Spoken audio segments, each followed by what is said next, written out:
Hi everyone! Isa ka bang hands-on mom? Naghahanap ka ba ng side hustle? Yung gusto mo, yung kumikita ka kahit sa bahay ka lang na wala kang ginagawa. Ito ang tinatawag na passive income. Magbubukas tayo ngayon ng ating account kay Gigos. Today ay mag-harvest tayo ng Gikocoin, yung isang cryptocurrency ng aming company. Kung mayroong Bitcoin, mayroon din kaming Gikocoin.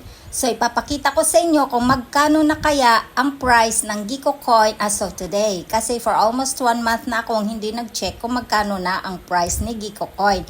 Si Gikocoin, nag-start lang ito ng 1 euro last year. So mga 60 pesos per Gikocoin. So, i-check natin at ipapakita ko sa inyo kung magkano na ang price ni Gikocoin.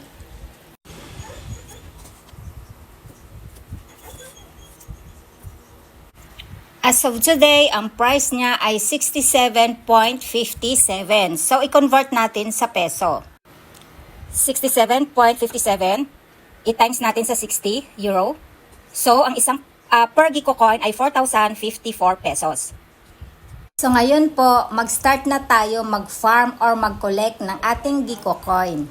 Malaman natin kung magkano nga ba ang na-collect nating Gikocoin at i-convert natin ito euro to peso. Ito ang tinatawag na passive income. Ito sa marami kang pagpilian, pwede ka mag-invest sa shares of stocks, pwede ka mag-invest sa cryptocurrency, mayroon ding NFT, mayroon ding GR coin, virtual real estate, kami pang iba. Tanong kayo, paano namin makuha ito pagdating ng panahon?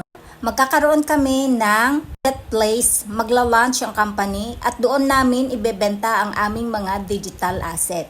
Kaya lang din ni Bitcoin, nung way back 2019, ang price nito ay 50 pesos. Matagalan na, as of today, ang price niya ay 4.3 million pesos. Digital na tayo at kailangan natin i-embrace yung changes dito sa mundo. Nating sumabay. Hindi tayo mapag-iwanan. Mag-harvest na tayo!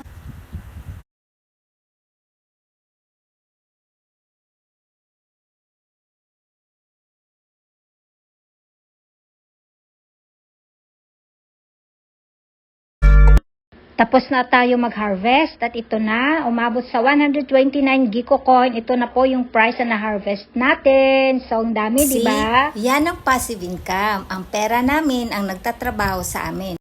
So, kung isa ka rin naghahanap ng passive income, na ang pera mo ang magtatrabaho sa'yo, is the right opportunity na ma-share ko. Kasi isa lang din ako, kagaya mo, hahanap ng magandang opportunity na ang pera ko ang magtatrabaho para sa akin.